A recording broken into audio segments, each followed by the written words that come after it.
मित्रांनो, तुमचं पुन्हा एकदा GB स्टोरी टेलर या यूट्यूब चॅनलवर स्वागत आहे. आजच्या आपल्या गोष्टीचं नाव आहे पंजोबाचा पाळणा. लेखक संतोष देशपांडे. पण गोष्ट सुरू करण्याआधी जर कोणी या चॅनलवर पहिल्यांदाच आलेले असाल तर त्यांनी या चॅनलला सबस्क्राईब करायला विसरू नका. चला तर मग अजिबात वेळ न घालवता गोष्टीला सुरुवात करूया.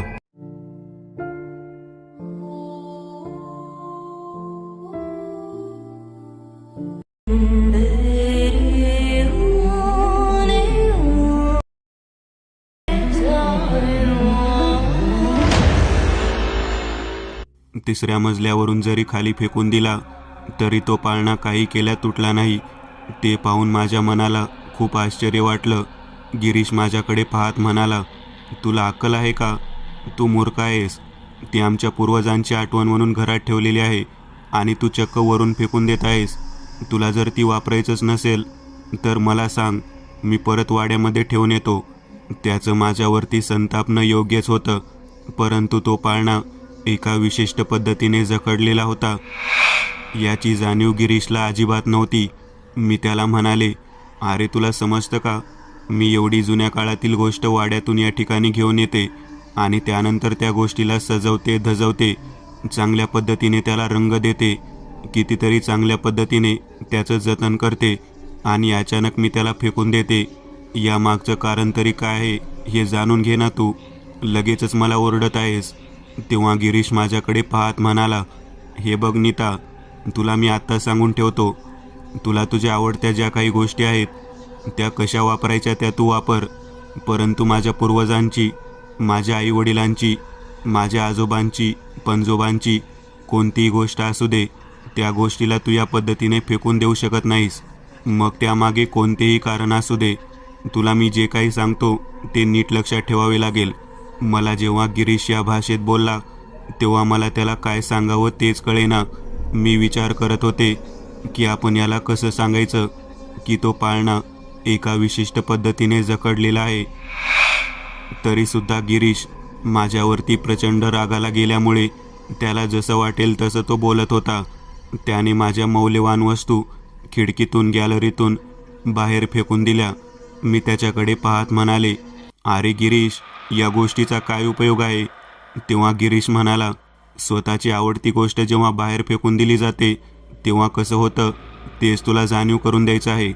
तुला माहीत आहे का तो पाळणा किती जुना आणि किती लोकांनी वापरलेला आहे?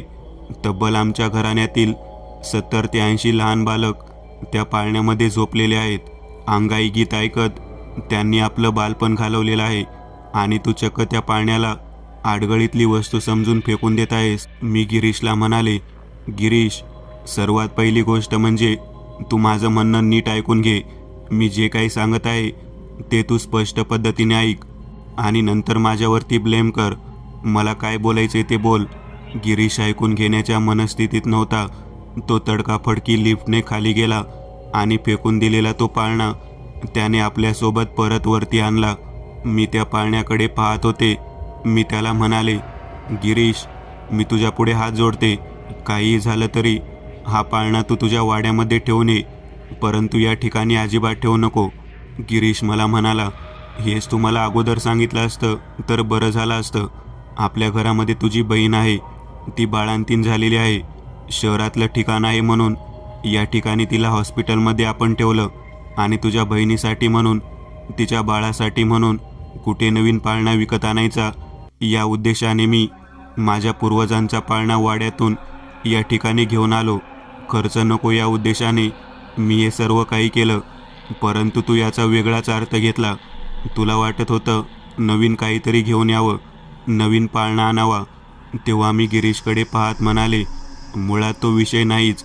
गिरीश, तुला समजत कसं नाही? माझं पूर्ण बोलणं तरी ऐकून घे. तेवढ्यात आतमधल्या बेडरूममधून वसुधा बाहेर आली आणि गिरीशकडे पाहत म्हणाली, अहो भाऊजी, नीता काय म्हणत आहे ते तरी ऐकून घ्या ना. वसुधा मध्येच बोलल्यामुळे त्याला काय बोलावे नेमके कळेना. तो तसाच थांबलेला होता. तो वसुधाकडे पाहत म्हणाला, ताई लक्षात घ्या, तुम्हाला काहीतरी मदत होईल या उद्देशाने हे सर्व काही सुरू होतं. परंतु एखाद्या वस्तूचे महत्त्व ज्याची वस्तू आहे, ज्याच्या घरातील वस्तू आहे त्याला जास्त असणार आहे ना. नीताला ती गोष्ट समजतच नाही. त्याची जाणीव मी करून देत आहे. तेव्हा वसुधा गिरीशकडे पाहत म्हणाली, भाऊजी, संपूर्ण बोलणं ऐकून घ्या. तिचं मत काय आहे ते सुद्धा समजून घ्या. ती तुम्हाला सगळं काही सांगेल. त्यानंतर तुम्ही तुमचं मत प्रदर्शन करा. तेव्हा मी गिरीशला बोलू लागले. गिरीश मला म्हणाला, बोल, तुला काय सांगायचे ते सांग. अजून काही नवीन वेगळ्या पद्धतीचं कारण किंवा वेगळ्या पद्धतीचे कथानक रंगवून सांगता येते का ते बघ. मी गिरीशला म्हणाले, चल आपल्या खोलीमध्ये, मी तुला सर्व काही सांगते. मी माझ्या बहिणीपासून गिरीशला दूरवर न्यायचे म्हणून माझ्या बेडरूममध्ये घेऊन गेले. गिरीश म्हणाला, बोल, काय बोलायचं आहे. तो पाळणा तू हॉलमध्ये ठेवला आहेस ना. तेव्हा गिरीश म्हणाला, हो, पाळणा मी हॉलमध्येच ठेवला आहे आणि आता तो थेट आपल्या वाड्यामध्ये जाणार आहे. मी इथे नाही ठेवणार तो पाळणा. तेव्हा मी म्हणाले, मी तुला ते सांगायचा प्रयत्न करत आहे. गिरीश, तुझ्या लक्षात येत नाही. माझं सगळं म्हणणं अगोदर ऐकून घे. तेव्हा गिरीश म्हणाला, बोल, तुला काय सांगायचं आहे. असं काय आहे त्या पाळण्यामध्ये म्हणून तो एवढं खोलीमध्ये घेऊन माझ्याशी बोलत आहेस. तेव्हा मी त्याला बोलू लागले. त्याला म्हणाले, मी आता तुला स्पष्ट सांगण्याऐवजी तुला घडणारी घटना दाखवते. त्याशिवाय तुला विश्वास पटणार नाही. गिरीश मला म्हणाला, म्हणजे काय घडतं नेमकं. तू फक्त आज रात्री ताईच्या खोलीमध्ये पलंगाच्या खाली झोपून राहा. त्या ठिकाणीच आपण पाळणा ठेवू आणि त्या बाळाला त्या पाळण्यामध्ये झोपवू. मग तुझ्या लक्षात येईल की काय घडतं ते. गिरीश माझ्याकडे आश्चर्यकारक नजरेने पाहत म्हणाला, तू काय बोलत आहेस, तुला कळतं का. तुझ्या थोरल्या बहिणीच्या रूममध्ये मला तू झोपायला सांगत आहेस आणि लक्ष दे म्हणून बोलत आहेस. तेव्हा मी त्याला म्हणाले, होय, मी मुद्दामूनच तुला सांगत आहे. प्रत्यक्ष जेव्हा तू हे पाहशील तेव्हा तुला कळेल. गिरीश मला म्हणाला, नेमकं काय घडतं. तेव्हा मी म्हणाले, तू जेव्हा 2 दिवस टूरसाठी बाहेरगावी गेला होता त्यावेळेला मी आणि ताईने स्वतः पाहिले आहे आणि त्यानंतर तू आज आलास. आल्या आल्या तुला मी पाळणा फेकलेलं दिसलं, परंतु त्याच्या मागचं कारण नाही दिसलं. तेव्हा गिरीश मला म्हणाला, ठीक आहे, मी पाहतो आणि मगच बोलतो. तुलासुद्धा जेव्हा प्रत्यक्ष पाहायला मिळेल तेव्हा समजेल की काय रहस्य आहे ते. त्याशिवाय तुला समजणार नाही, कारण तू माझं ऐकून घ्यायचं ठरवलं नाहीस ना. गिरीश माझ्याकडे पाहत म्हणाला, तसं नाही. तू तुझ्या वस्तूंना ज्या पद्धतीने जपतेस त्या पद्धतीने आपल्या घराण्यातील वस्तूलासुद्धा तू किंमत द्यायला हवी. जुनी वस्तू आहे म्हणून ती परत करावी, परंतु फेकून देऊ नये, हे मला तुला सांगायचं होतं. तू प्रत्यक्ष आज रात्री पहा, मग तू काय करतो त्या पाळण्याचे ते मी पाहते. आपल्या मेहुणीच्या रूममध्ये रात्री झोपायचे आणि त्या पाळण्यावरती लक्ष ठेवायचे. या विचित्र गोष्टीमुळे गिरीश जरा गांगारून गेला होता, परंतु त्याला सत्य पटवून देण्यासाठी ते कार्य करणे माझ्यासाठी खूप गरजेचे होते. मी वसुधाला म्हणालो, वसुधा, आज जरा तू व्यवस्थित पद्धतीने झोप. मी गिरीशला तुझ्या रूममध्ये झोपायला पाठवणार आहे. निदान त्याला कळेल तरी तो पाळणा मला नको का आहे ते. माझे बोलणे ऐकल्यानंतर वसुधा म्हणाली, ठीक आहे. गिरीश जेवण वगैरे आटोपून गेल्यानंतर तो पाळणा वसुधाच्या खोलीमध्ये जिथे ठेवला होता त्या ठिकाणी जाऊन तो नीट पाहू लागला. त्याच्या कडेने त्याने 2 चकरा मारल्या. नंतर वसुधा ज्या बेडवरती झोपत होती त्या बाजूला असलेल्या बाळाकडे पाहत तो वसुधाला म्हणाला, ताई, तुमची जर हरकत नसेल तर आज मी या ठिकाणीच या पाळण्याच्या बाजूला बेडवरती झोपतो. तुम्ही तुमच्या बाळाला घेऊन नीतासोबत माझ्या रूममध्ये झोपा. तेव्हा वसुधा म्हणाली, नको भाऊजी, तसं नको करायला. तुम्हाला माहीत नाही नेमकं काय घडतं ते.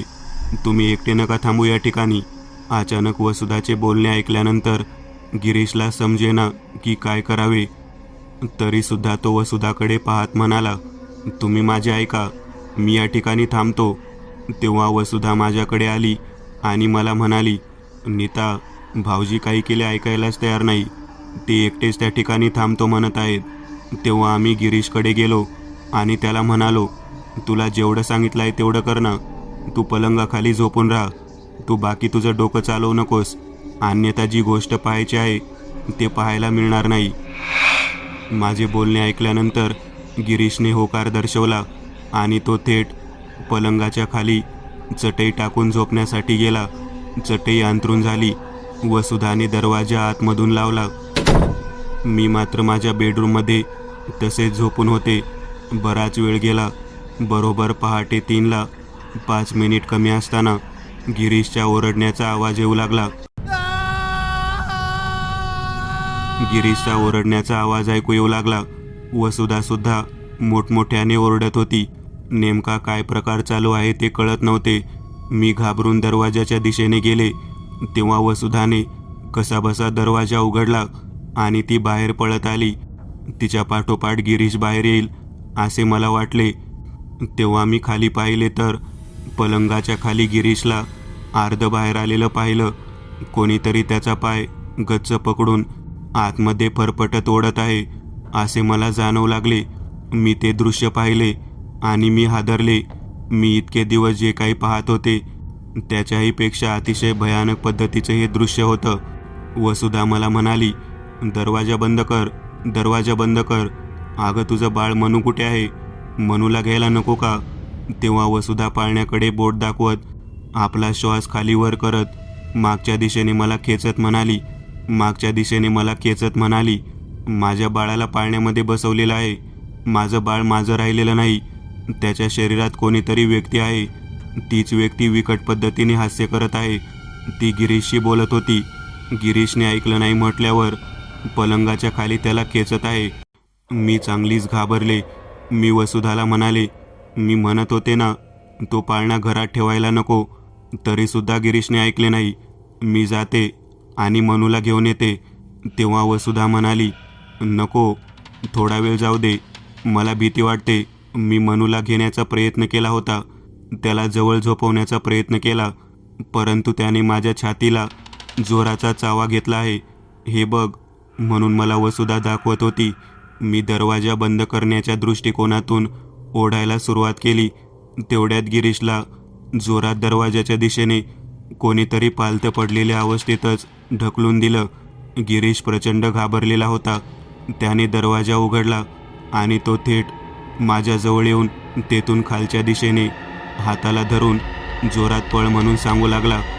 मी, वसुधा, गिरीश तिघेजण 3ऱ्या मजल्यावरून खालच्या दिशेने जाण्यासाठी आमच्या फ्लॅटमधील दार उघडू लागलो, परंतु दरवाजा काही केल्या उघडला जात नव्हता.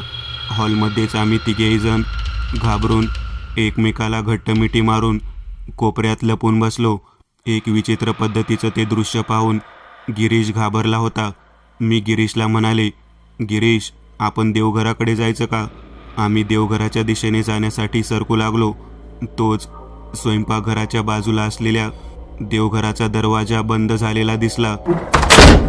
कोणीतरी जाणून बुजून दार बंद केलेलं होतं. तेवढ्यात मी नीट लक्ष दिलं तर 0 बल्बच्या उजेडामध्ये मनू चालत येत होता. केवळ 10 महिन्याचं लेकरू स्वतः चालत येताना दिसत होतं. त्याचे डोळे पांढरे शुभ्र होते आणि त्याच्या डोक्यावर असलेले केस उभारलेले होते. मी इतके घाबरले की मी वसुधाला म्हणाले, मनूला काय झालं आहे बघ ना. तेव्हा ताई म्हणाली, अगं मी ते सांगण्याचा प्रयत्न करत आहे. मी माझ्या मुलाला त्या पाळण्यामध्ये टाकलंच नाही, परंतु जेव्हा मला जाग आली तेव्हा मनू पाळण्यामध्ये उभा राहून गिरीश भाऊजीसोबत काहीतरी बोलत होता, काहीतरी सांगत होता. पाळण्याला झोका द्यायची जी दोरी आहे त्या दोरीने त्याने गिरीशचे पाय बांधले. त्या 1 वर्षाच्या लहान बालकामध्ये एवढी ताकद आली कुठून? ही गोष्ट ऐकल्यानंतर मी म्हणाले, अगं ताई, मी केवळ त्या पाळण्याला रात्री 12 नंतर कोणीतरी झोका देत असताना ऐकलेला आहे. त्याचा आवाज ऐकलेला आहे आणि कोणीतरी अंगाई गीत गात आहे असा स्वरसुद्धा ऐकलेला आहे. परंतु आज जे तू काही सांगत आहे ते ऐकल्यानंतर मला खूप भीती वाटत आहे. त्याच वेळेला एक पाऊल पुढे टाकत मनू भिंतीचा आधार घेत चालत येताना दिसू लागला. मनूला त्या अवस्थेत चालत येताना पाहिल्यानंतर आम्ही चांगलेच घाबरलेलो होतो. कारण 1 वर्षाचं बालक या पद्धतीने पुढे चालत येईल आणि त्याची क्षमता नसताना देवघराचे, स्वयंपाकघराचे दार बंद करेल हे मला अजिबात वाटलेले नव्हते. आम्ही तिघेजण घाबरत त्याच ठिकाणी कोपऱ्यामध्ये बसलेलो होतो. वसुधा मला म्हणाली, माझ्या पोटी जरी जन्मलेला असला तरी मनू या वेळेला माझा मनू राहिलेला नाही, तो कोणीतरी वेगळाच आहे. ते लहान बाळ चालत चालत पुन्हा एकदा ज्या ठिकाणी पाळणं आहे त्या खोलीमध्ये निघून गेलं. आम्ही तिघेही जण एकमेकाला आधार देऊन त्या ठिकाणीच बसलेलो होतो. 1 वर्षाच्या मुलाला घाबरण्याइतपत आम्हाला भीतीदायक दृश्याला सामोरे जावे लागले होते. मी माझ्या नवऱ्याकडे पाहत म्हणाले, आज जे काही पाहिलं ते अगोदर आम्ही कधीच पाहिले नाही. तेव्हा गिरीश माझ्याकडे पाहत म्हणाला, शांत बस, अजून धोका टळलेला नाही, कधी काय होईल सांगता येत नाही, परंतु या सर्व गोष्टी मागे नेमकं काय आहे तेच कळायला मार्ग नाही. तेव्हा वसुधा म्हणाली, तो पाळणा फार भयानक आहे, त्यामुळेच हे सर्व काही घडत आहे. गिरीश जेव्हा म्हणाला की अजून धोका टळलेला नाही, तेव्हा मी त्याला म्हणाले, तू असं का म्हणत आहेस? तेव्हा गिरीश म्हणाला, ही गोष्ट आता माझ्या लक्षात येत आहे. आपण पाळणा उगाचच घेऊन आलो, ती गोष्ट आपल्या हातून चुकलेली आहे. आपल्याला जो पाळणा आणायचा होता तो मुळात पाळणा आपण घेऊन आलेलोच नाही. वाड्यामधून आपण बंदिस्त खोलीतील नको असलेला पाळणा या ठिकाणी घेऊन आलेलो आहोत. त्याचाच हा परिणाम आहे. आता कसेही करून दिवस उजडेपर्यंत आपल्याला येथेच थांबावे लागेल. तेव्हा मी म्हणाले, मला वाटत आहे की मनू ज्या खोलीत गेलेला आहे त्या खोलीचा दरवाजा बाहेरून बंद करावा. वसुधा म्हणाली, अगदी बरोबर बोललीस तू. गिरीश तू जा आणि तो दरवाजा बंद कर, मी नाही जाणार. थोड्या वेळापूर्वी ज्या पद्धतीने मनूने माझ्या पायाला घट्ट गच्च धरलेलं होतं ते पाहिल्यानंतर, तो अनुभव घेतल्यानंतर मला पूर्णतः कळून चुकलं आहे की त्या लहान मुलाच्या शरीरामध्ये नक्कीच सैतानी ताकद आहे आणि ती मला धरत आहे. ते सुद्धा मला आता उमगलं आहे. मला वाटतं नंदा आजीकडे गेल्याशिवाय या गोष्टीची उकल होणार नाही. मी पुन्हा एकदा गिरीशला म्हणाले, तुला जर जमत नसेल तर मला जावे लागेल. वसुधाताई, तुम्ही जावा, ते तुमचं लेकरू आहे. निदान तुम्ही आई आहात म्हणून पाहिल्यानंतर का होईना ते तुम्हाला काही करणार नाही. वसुधा घाबरत घाबरत त्या खोलीच्या दिशेने गेली. तिने दरवाजाची कडी लावली आणि थेट आमच्या जवळ येऊन बसली. आम्ही तिघेही जण एकमेकांकडे पाहत शांततेने घड्याळाचे ठोके मोजत होतो. बराच वेळ गेला. 6 वाजले होते. दिवस उजाडत आलेला होता. आता काहीही करून आपल्याला वाड्याच्या दिशेने जावे लागणार हे आम्हाला जवळजवळ कळून चुकलेलं होतं. वसुधाताई मला म्हणाली, नीता, माझ्या बाळाची काय अवस्था असेल ग? ते आतमध्ये कोणत्या रूपात असेल ग? त्याच्या शरीरावर झालेला सैतानी अंमल संपुष्टात आला असेल का? तेव्हा गिरीश म्हणाला, त्या खोलीचं दार उघडायला नको, मी सांगतो ते काम करा. आपण सगळेजण मिळून वाड्याच्या दिशेने जाऊ. वाड्यामध्ये गेल्याशिवाय आणि नंदा आजीला भेटल्याशिवाय आपल्याला कोणत्याच गोष्टीचं उत्तर मिळणार नाही. आम्ही तिघेही जण आहेत अशा अवस्थेमध्ये थेट वाड्याच्या दिशेने जायचं म्हणून निघालो. खाली उतरलो. गाडीमध्ये बसून माझ्या गावाकडच्या ठिकाणी जाण्यासाठी मी गाडी चालवू लागलो. बरंच अंतर पार करून गेल्यानंतर माझ्या पूर्वजांचा वाडा समोर दिसत होता. बाहेर सडा रांगोळी करून नंदा आजी बसलेली होती. अचानक आम्हाला एवढ्या सकाळी आलेल्या पाहिल्यानंतर नंदा आजी म्हणाली, काय झालं? एवढ्या लवकर कशासाठी आला आहेस? गिरीश आजीला बोलू लागला. तो तिला म्हणाला, आजी, पाळणा चुकीचा नेलेला आहे. आजी माझ्याकडे चिंताग्रस्त नजरेने पाहत म्हणाली, कुठे आहे तो पाळणा? आता कुठे आहे तो? आजीच्या चेहऱ्यावरचे हावभाव पाहिल्यानंतर मला कळून चुकलं की नक्कीच काहीतरी रहस्य आहे. गिरीश, तुला कळतं का काय झालं आहे ते? मला काही समजत नाही आजी, परंतु खूप मोठी चूक झाली आहे. उजव्या आणि डाव्या बाजूचा फरक न समजल्यामुळे चुकून दादांच्या खोलीतला पाळणा घ्यायच्याऐवजी आडगळीच्या खोलीतला पाळणा या ठिकाणी घेण्यात आलेला आहे. तेव्हा आजी म्हणाली, बापरे, मामांजीचा पाळणा? कशाला रे बाबा तो पाळणा बाहेर काढलास?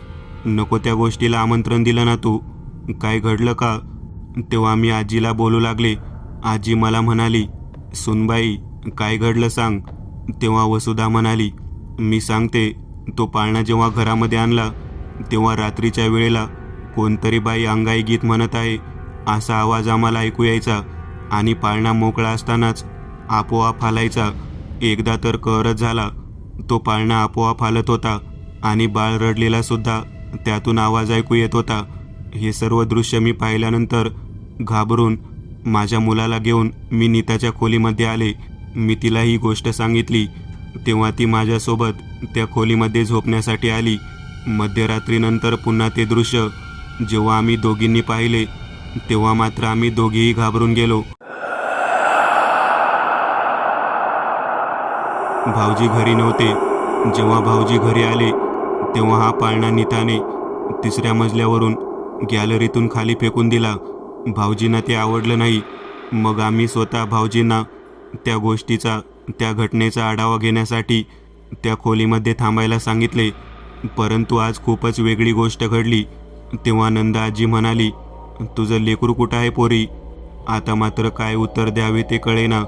तेवढ्यात वसुधाताई म्हणाली, माझे लेकरू त्याच घरात आहे, त्यालाच तर घेरलेलं आहे. माझं लेकरू सैतानाप्रमाणे वागत आहे.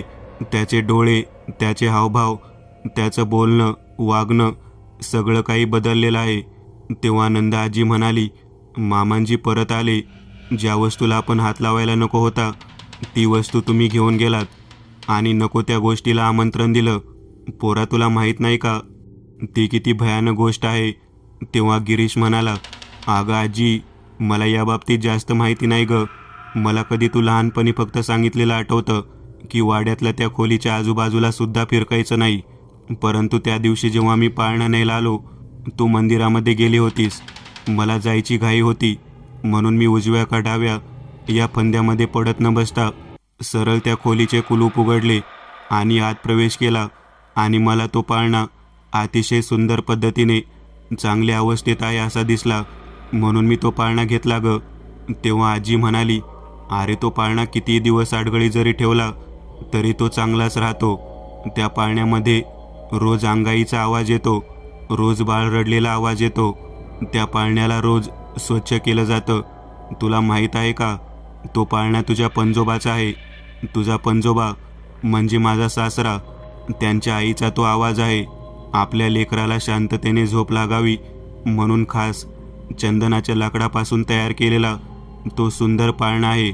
मामांजीची आई ते लहान असतानाच देवाघरी गेली आणि तेव्हापासून तो पाळणा मामांजीने मोठे झाल्यावर त्याच वाड्यातल्या खोलीमध्ये जतन करून ठेवला.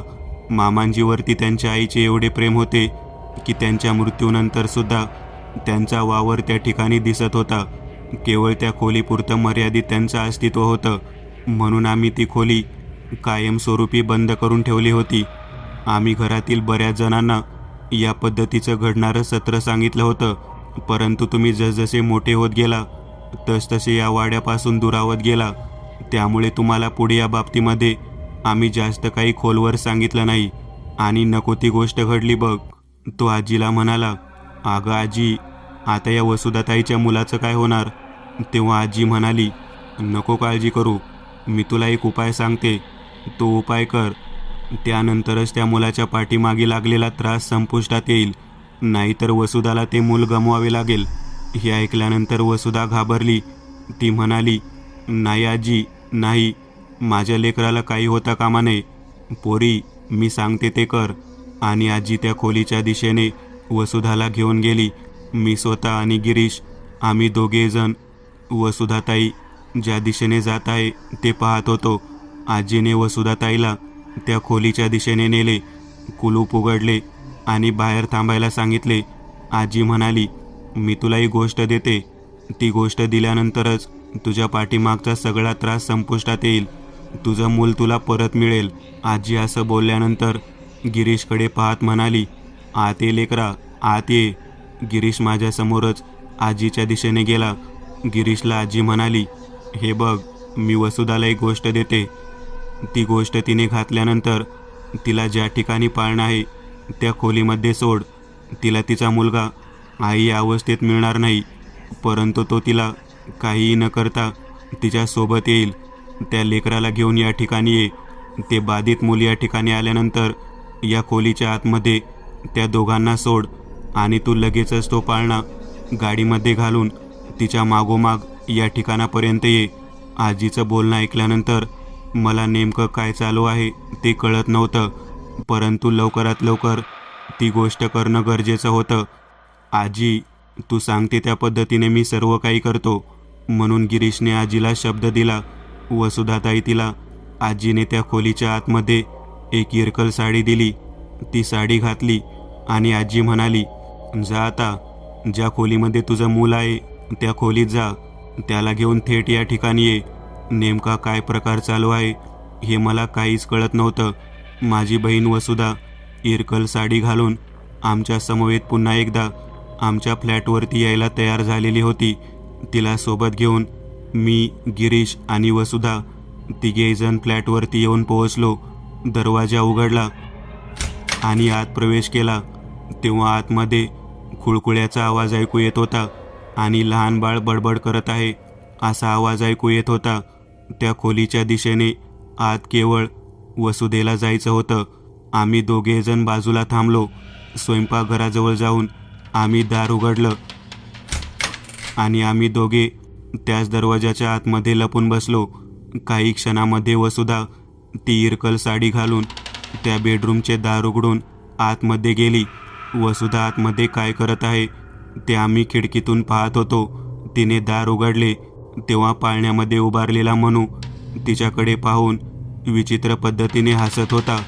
त्याने अलगद पाळण्याच्या बाहेर पाय टाकला आणि मनू खाली उतरला. तो धावत धावत आई आई म्हणून वसुधाकडे पळत आला. त्याचा आवाज, त्याचा चेहरा आणि त्याच्या चेहऱ्यावरचे हास्य सगळे काही वेगळे होते. वसुधाने आपल्या लेकराला आपल्या कडेवरती उचलून घेतलं. खांद्यावरती घेऊन ती काही न बोलता थेट माघारी वळाली आणि वाड्याच्या दिशेने जाण्यासाठी तयार झाली.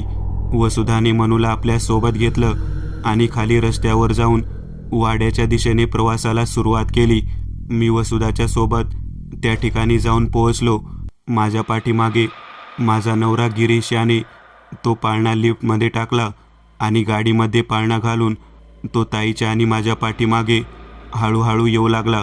बरंच अंतर पार करून बराच वेळ गेल्यानंतर ताई वाड्याच्या बाहेर येऊन पोहोचली. आजीने सांगितलेल्या पद्धतीने तिने थेट त्याच खोलीमध्ये प्रवेश केला. मनू त्या खोलीच्या आतमध्ये गेल्यानंतर आजीने एक भाकरीचा तुकडा ओलांडून त्या खोलीच्या चौकटीवरून मागच्या कोठीघराकडे असलेल्या विहिरीच्या दिशेने फेकला. काही क्षणात गिरीश त्या ठिकाणी पाळणा घेऊन आला. मी गिरीशला तो पाळणा खोलीच्या आतमध्ये नेण्यासाठी मदत केली. खोलीचा दरवाजा उघडला. तो पाळणा आतमध्ये ठेवला. आजीने वसुधेला अंगावरचे सगळे कपडे तेच काढायला सांगितले. तसेच मनूच्या अंगावर असलेला अंगरखासुद्धा काढायला सांगितला आणि दोघांनाही नग्न अवस्थेत बाहेर बोलावले.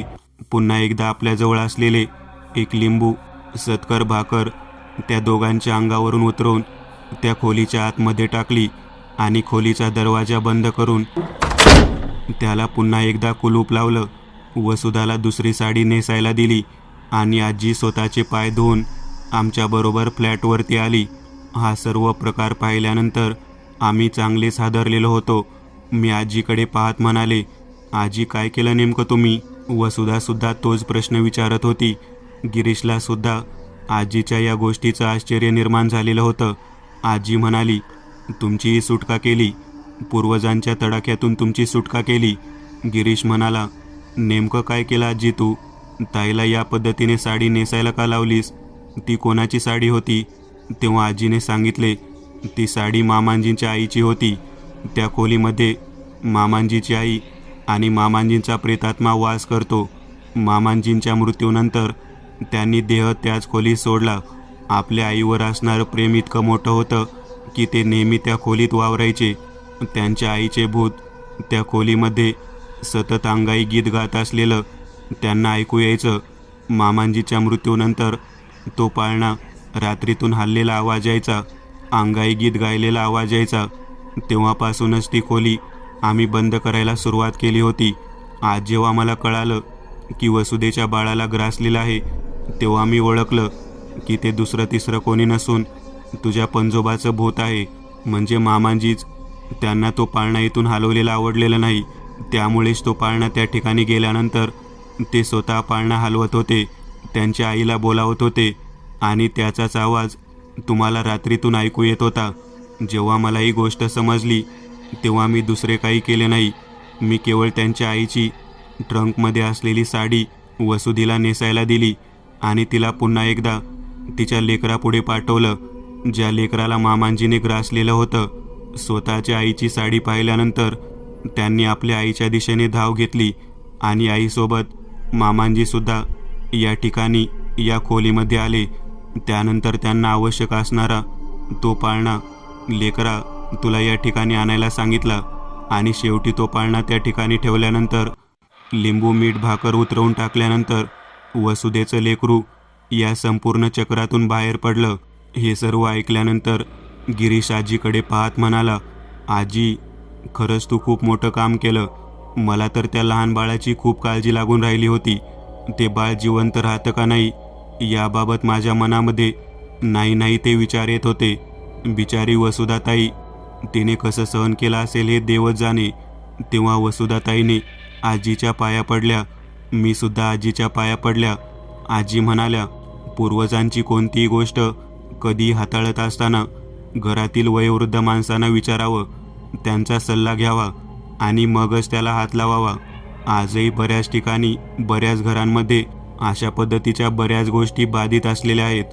त्यामधली आपल्या घराण्यातील तुझ्या पंजोबाच्या पाळण्याची वस्तू आहे. मित्रांनो, आज पुरतं एवढंच. तुम्हाला जर काही गोष्ट आवडली असेल तर नक्की लाईक करा. तुमच्यापैकी बरेचसे जण व्हिडिओ लाईक न करताच पळून जातात. पण हा जर व्हिडिओ तुम्ही लाईक केला तर मला जरा बरं वाटेल आणि असेच भारी भारी व्हिडिओ बनवायची माझ्यात एनर्जी येईल.